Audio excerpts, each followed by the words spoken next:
Hey, what's going on guys? It's TrekYT here, or Nick, back at it again with another brand new video. And in today's video, we're going to be doing a little bit of tips about building, cliffs and stuff like that. So I'm currently building cliffs over on the Sky Region server, and I figured I might as well teach you guys a little bit of the techniques that I use to go ahead and build those awesome looking cliffs. So without further ado guys, let's jump right into this video.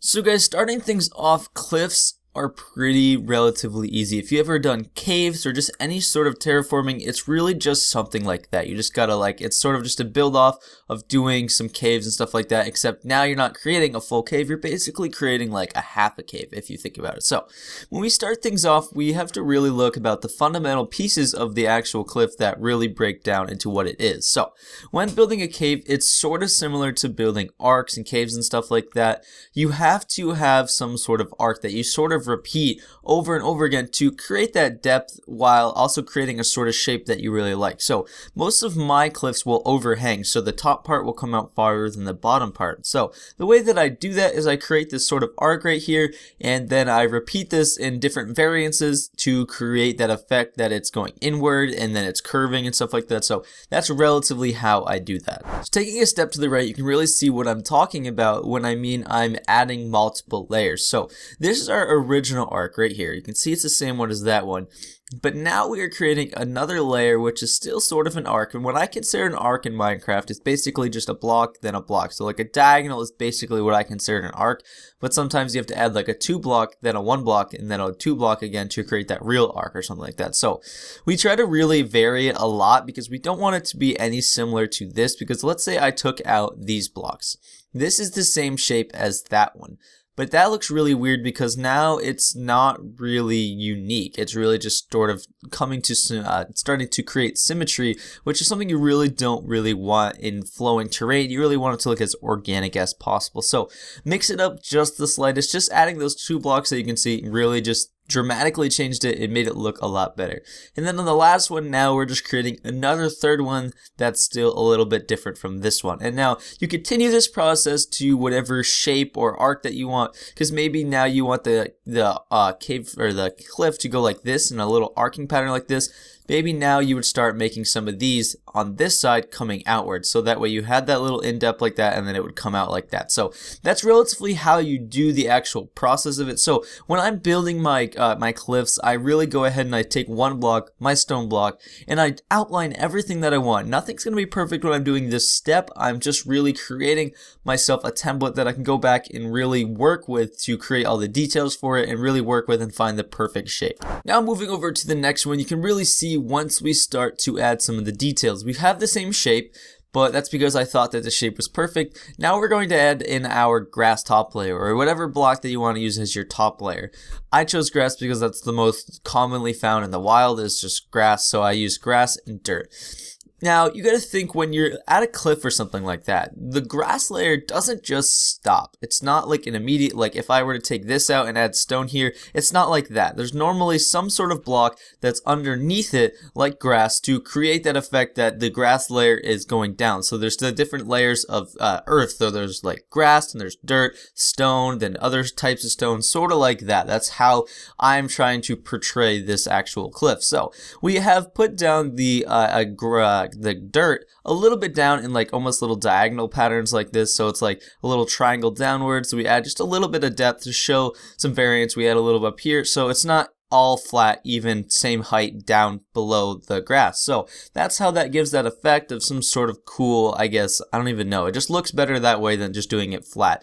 And you can see I even carried it around the outside to really show you what I mean when I mean just a little triangle downwards, something sort of like that. You can change it up a little bit, do a little bit like that, a little bit more depth downwards. It's really all about how you feel like you want to do it, but I think that this is one of the better ways to actually go ahead and detail the top part. And then the top part, try to, when you're adding the grass, to make it come out again a little bit away from right here, so it creates the little overhang that was really what you're trying to get to in the beginning.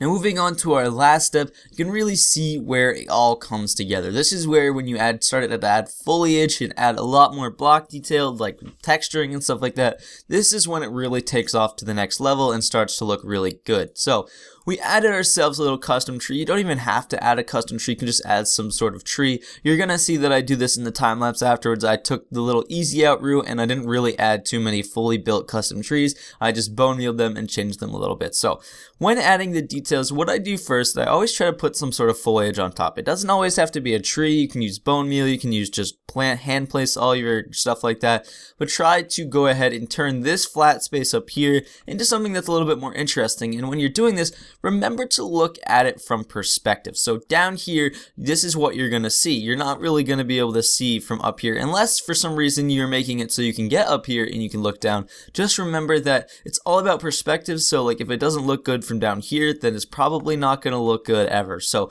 make sure to take a couple steps back every once in a while, look at what you're doing and see how it looks from below. So the way that I added these details is I added with some I guess texturing, I used some andesite, and then I used some iron ore. That's something I haven't really been using, but it's a very good thing to do. Just add some ore placement into your thing. You don't always have to add ore placement like it is naturally generated. You can always add it just like one block there, or maybe a collection of blocks, however you see best fit, but try not to overuse it because then it starts to look a little bit too cluttered. Then I also added a really creative trick to adding some sort of stone details. It's adding buttons. It adds a little bit of layer of depth. It really just sticks out just the slightest and it looks really cool and adds another little, I guess, depth layer. And then I also added in these walls just because they always look a little bit better in there because of the cobblestone texture that they have. Something that I really like to do when I'm building foliage or trees on top of my actual cliff is I really like to add some, I guess, hanging roots or hanging leaves that come down off the side to create that effect that this is an overhang, to create this like little block gap down here behind it, which is what creates that overhang effect. And now that's really all that I have for this. So we're gonna jump into a time lapse where I put all of these details together and I really transform a naturally generated I guess cliff in Minecraft into something that looks a lot better. Now it's not the most perfect representation of all of these things I've showed you because I did do kind of a little rush job on it, but it basically is tying all of these things together and shows you all of the steps that I've just discussed with you in one segment. So without further ado guys, let's jump right into that. Alrighty then, so when I start, you guys can already see what I'm doing. I'm starting to outline where everything is going to go. So what I normally do is I build the top part. So I like create a little arc at the top so I know where I have to go up to meet. So I know how many blocks out I need to go from the bottom to get to the top. So that way I just give myself a little outline. Planning is basically what I do. Basically, you should always plan your build out and that's how this is going. So what I'm doing is I'm transforming a pre-existing hill. So that's a little bit different than creating one from scratch, but it's basically just breaking blocks that are already there and or adding blocks that are not already there. So what I do first is I did all of my shapes. You can see I sort of have that shape at the top, but I also have it sort of coming out at the bottom a little bit to create that little flow going down as well. It still gives the impression of a cliff, it's just a little bit more smooth at the bottom. Now I'm going ahead and I'm adding my texturing in now because it's just I'm using world edit, so it's convenient to use it now and then replace blocks on top of that. Now at the bottom I'm doing my little grass on the bottom so that way I can just have a bottom part already set before I go ahead and I do the top. Now I lay the grass out in basically a random pattern, but I do it in a way so that way there's not too much similarities in any given spot. And I go back and fix a couple of the spots because not all of these spots that you can see right now look too perfect.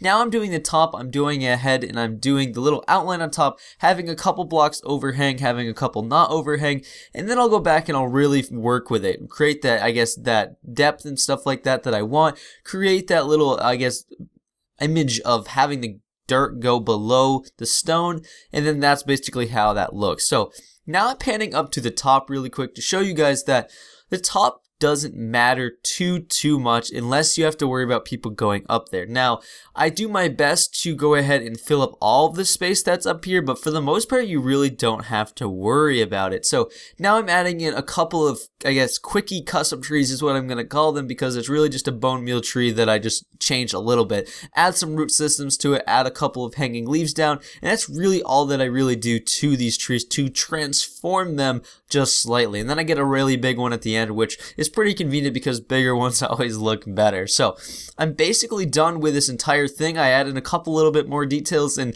that's basically our cliff. If you guys did find this video at all helpful and enjoyed it a little bit, definitely show your support down below as always, guys. And I really hope that this helped a couple of people out, to help them really see the easiness, or I guess I wouldn't say easiness, but the steps that go into building. So I guess this goes for all builds almost in a way, is that building takes planning, it takes steps, takes time. So don't ever get too frustrated when building. Just really start to plan out your build a little bit more accordingly, because if you just jump into it and start detailing right off the start, it's going to be a lot more frustrating to build. So really get your skeleton down, then go back and work with it a little bit more, and then at the very end, that's when you shove in all your details and it really all comes together and looks like you had it imaged in your head. So without further ado, guys, as always, guys, I love you all. See you guys later. Peace out.